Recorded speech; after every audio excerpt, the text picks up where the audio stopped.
You know, in all the, we have a clip we're going to show you of Never Say Never Again in a few minutes. In all the Bond films, there's a certain element of risk for actors because you do get involved in a lot of crazy stunts, and very often you can't let somebody else go do it because they have to photograph it right. You work with a 12-foot shark, I understand, in this one, somebody mentioned. Underwater. Yeah. How do they talk you into that? Well, I must say, it's like running on the roof of the train on the Great Train Robbery. It was, in retrospect, really quite foolish.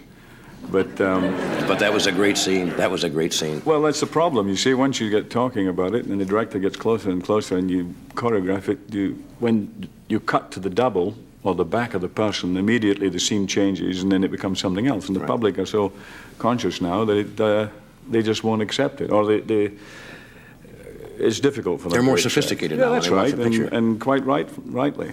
With the underwater stuff, I'm not very good at it, and was very, very nervous about going under water, I mean. Yeah. And the first time I tried it in the pool, the mask flew off, which I don't know if you've ever done scuba diving, but that's really the most frightening thing, because suddenly you can't see anything, you can't breathe, and even though it's only 12, 15 feet to come out of a pool, you know, you're on the side before you know where you are, with the bottles and everything. But to go down into the interior of the boat, about 50, 60 feet, I mean, I was getting through twice as much air as anybody else, and the place was covered in bubbles because I was panicking all the time.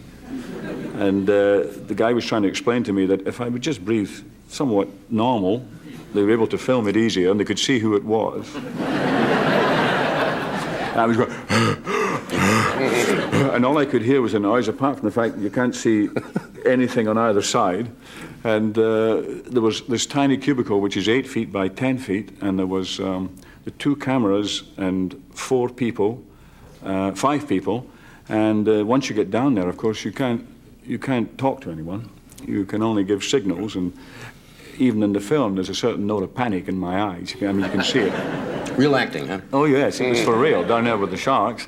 And how these fellas get them to do it is amazing. They just move them slightly backwards. They're real, all the sharks. Right.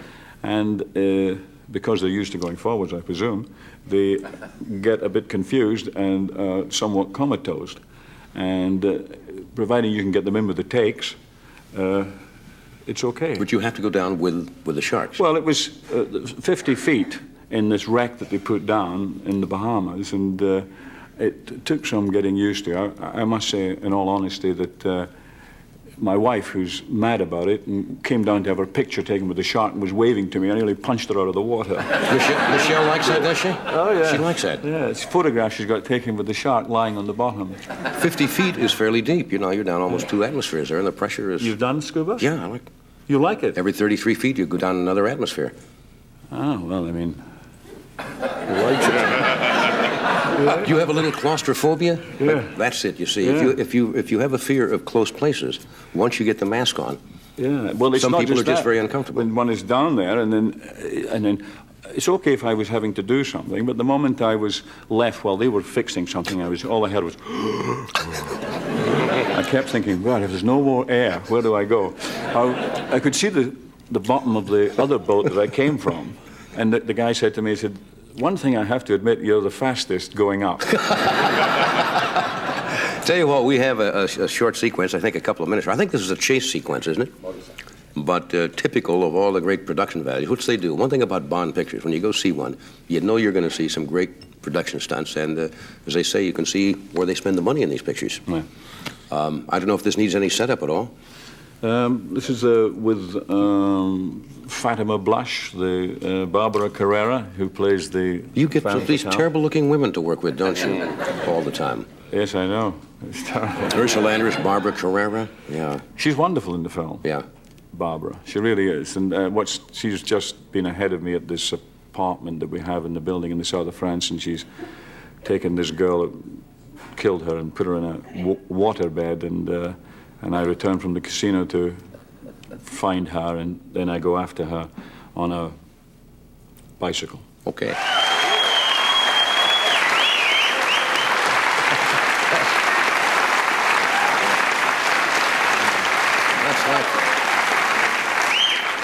That's like going home on the Harbor Freeway. That's not so. Nothing at all out here in California. Those are fun pictures. Are they talking about doing another Bond picture? I remember once you said you didn't want to do any more. And then you... Well, this is a final, yes. You really think so? Finished, yes. Are you sure? Why? I always say never say never. Well, it's different. You've 20 years, 21 years doing this, and you can go on and on. In fact, I was looking at the opening of the show, and I was analyzing why it works for so long, apart from yourself. And that is that even the jokes that don't always work, they don't always get the laughs, and then they do.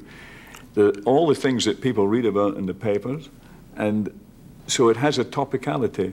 And I'm sure it must be very interesting to go back in 10 years, 15 years, and whatever, because all the events that you just jump on things and make, little jokes about the Weinberger or whatever, but it really is a newspaper. It's modern, and that it should go on. I mean, you won't just be grey, you'll have nay hair like me, yes. But by the time you finish with it. But tell you what, why don't you do this and I'll go do a Bond picture. We could switch off. No, but I'm serious. I think it's No, they're great entertaining pictures, and it's always great to have you on the show. And I know you have to run. It opens this Friday, I guess, around the country, all over the country. Never say never again. Sean, thanks for being here. Thank you very much. Come back here, will you?